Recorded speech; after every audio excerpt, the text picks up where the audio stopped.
Hi friends, welcome to Indian Rasoi treats. क्या आपने sunflower pizza खाई है, जिसे पिज़्ज़ा सोलेil के नाम से भी जाना जाता है। सूरजमुखी के फूल की तरह दिखने वाली यह पिज़्ज़ा अपने आकार के लिए प्रसिद्ध है। अगर आप पिज़्ज़ा में कुछ नया ट्राई करना चाहते हैं तो ज़रूर ट्राई करें। चलिए शुरू करते हैं। पहले हम पिज़्ज़ा का बेस तैयार करेंगे। उसके लिए 1.5 कप मैदा लीजिए, ये 300 ग्राम के बराबर है। आधा छोटा चम्मच नमक मिलाएं, 1 बड़ा चम्मच ओलिव ऑयल मिलाएं, 1 छोटा चम्मच कुटी हुई लहसुन मिलाएं। पिज़्ज़ा का जायका बढ़ाने के लिए अजवाइन की सूखी पत्तियों को क्रश करके मिला रहे हैं। आप कोई भी मिक्स्ड हर्ब मिला सकते हैं। अब एक कटोरी में गुनगुना पानी लीजिए, उसमें 1.5 छोटा चम्मच इंस्टेंट ड्राई ईस्ट मिलाएं, 1 छोटा चम्मच पिसी हुई चीनी मिलाएं। अब इन दोनों को अच्छे से मिला लें। बाजार में कई तरह के ईस्ट मिलते हैं, इसे सूखा खमीर भी कहते हैं। आज मैं इस रेसिपी में इंस्टेंट ड्राई ईस्ट यूज कर रही हूँ। ईस्ट पानी में मिल चुका है। अब इसे मैदे में मिला लें और मैदे को रोटी के आटे की तरह गूंद लें। ऐसी और मज़ेदार रेसिपीज के लिए हमारे चैनल को सब्सक्राइब करें और आगे के नोटिफिकेशंस के लिए बेल आइकन को दबाना ना भूलें। अगर ज़रूरत पड़े तो थोड़ा और पानी मिला के आटा गूंद लें। पिज़्ज़ा इटली का एक ऐसा व्यंजन है जो दुनिया भर में बड़े चाव से खाया जाता है। आज इस वीडियो में हम 2 तरह की पिज़्ज़ा सोलेil बनाएंगे। आटा गूंद चुका है, इसे 5 मिनट के लिए और गूंदेंगे। समोसा, कचौरी, रोटी तभी स्वादिष्ट बनती है जब इसका आटा अच्छे से गूंदा जाए। पिज़्ज़ा बनाने में भी यही टेक्निक यूज की जाती है। अब इस पर थोड़ा ओलिव ऑयल लगाएं। आप चाहें तो कोई भी कुकिंग ऑयल यूज कर सकते हैं। अब आटे को 2 मिनट के लिए और गूंथ लें।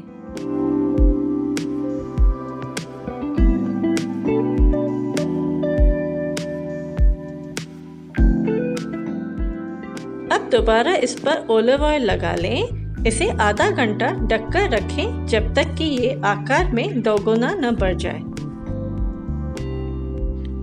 आप देख सकते हैं आटा आकार में फूल चुका है। अब इसे हम थोड़ी देर और गूंदेंगे।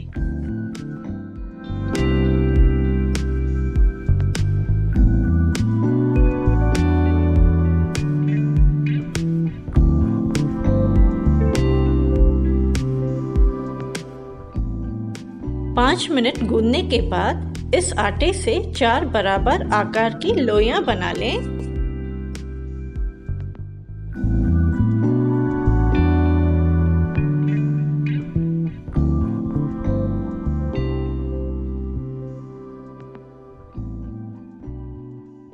अब बेलन पर थोड़ा तेल लगाकर इन्हें रोटी की तरह बेल लें।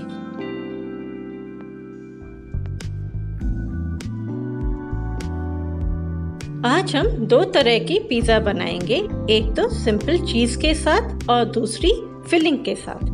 आप इसमें मनचाही सब्जी मिला के बच्चों को आराम से खिला सकते हैं, जैसे आलू की फिलिंग, पनीर की फिलिंग या चिकन की फिलिंग। मैं इसमें सोयाबीन भुर्जी की फिलिंग मिला रही हूँ। सोयाबीन भुर्जी बनाने की विधि ऊपर दिखाए गए वीडियो लिंक में दी गई है। इनको हमें पिज़्ज़ा बेस से थोड़ा पतला बेलना है। आज हम नॉर्मल पिज़्ज़ा को ही थोड़ा अलग अंदाज से बना रहे हैं। अब बेकिंग ट्रे पर फॉइल लगा लें और तेल लगाकर ग्रीस कर लें। इस पर बेली हुई पिज़्ज़ा बेस रखें। अब बेस पर कोनों को छोड़कर बीच में टमाटो केचप लगाएं। आप चाहें तो शेजवान चटनी या पिज़्ज़ा सॉस भी लगा सकते हैं। इसके ऊपर कटी हुई शिमला मिर्च डालें, थोड़ा ऑरिगेनो स्प्रिंकल करें, लाल मिर्ची पाउडर स्प्रेड करें। अब इस पर चीज कद्दूकस करके डालें। आप अपनी पसंद की कोई भी चीज इसमें ग्रेट करके डाल सकते हैं। अब दूसरी पिज़्ज़ा बेस को पहली वाली के ऊपर रखें और उंगलियों की मदद से इनके कोने चिपका दें। अब चाकू की मदद से इन पर 4 भागों में समान कट लगाएं। यहाँ पर हमें एक बात का ध्यान देना है कि हमें बीच से बिल्कुल नहीं काटना, ताकि जब हम इन्हें ट्विस्ट करें तो ये आसानी से ट्विस्ट हो जाए। 4 समान भागों में कट्स लगाने के बाद इन पर और 4 कट्स लगाने हैं। आज हम इस वीडियो में 2 तरह की पिज़्ज़ा सुलई बनाने वाले हैं, जो बनने के बाद बिल्कुल सूरजमुखी के फूल की तरह दिखती है। इसके अलग आकार के कारण ये बच्चों को बहुत ही पसंद आएगी। अब आप एक भाग को उठा के विपरीत दिशा में मोड़ लें। इन सब भागों को हमें विपरीत दिशा में मोड़ते जाना है। आप देख सकते हैं ये बनने के बाद कितनी अलग दिखती है। हमारी वही रेगुलर पिज़्ज़ा थोड़े अलग अंदाज में। सब भागों को विपरीत दिशा में मोड़ने के बाद इसे हम और थोड़ा बाजार जैसा लुक देंगे। इस पर थोड़ा ओलिव ऑयल या बटर लगा लें। इन पर थोड़े तिल स्प्रिंकल करें। 15-20 मिनट रखने के बाद इसे बेक कर लें। अब हम फिलिंग वाली पिज़्ज़ा तैयार करेंगे। ग्रीस किए हुए फॉइल पर पिज़्ज़ा बेस रखें। इस पर भी कोनों को छोड़कर बीच में केचप लगाएं।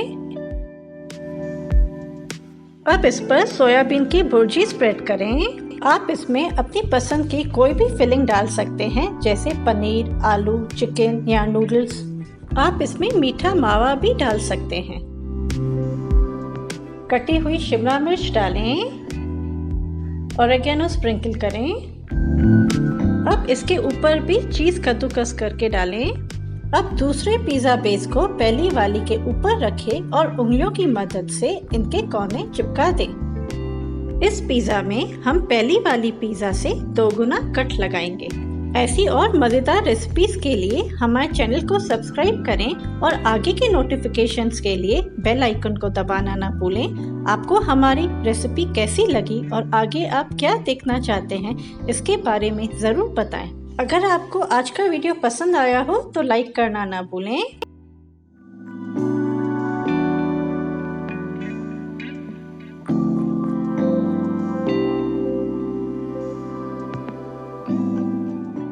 पूरे 16 कट लगाने के बाद इनमें भी पहली वाली पिज़्ज़ा की तरह हमें विपरीत दिशा में मोड़ते जाना है। ये बेक होने के बाद बिल्कुल सूरजमुखी के फूल की तरह दिखती है। आज इस वीडियो में मैंने बहुत ही आसान तरीका दिखाया है। हम इसको डबल ट्विस्ट भी कर सकते हैं। इन्हें किसी भी आकार में बनाया जा सकता है, जो दिखने में भी आकर्षक हो और बच्चे भी बड़े शौक से खाएंगे।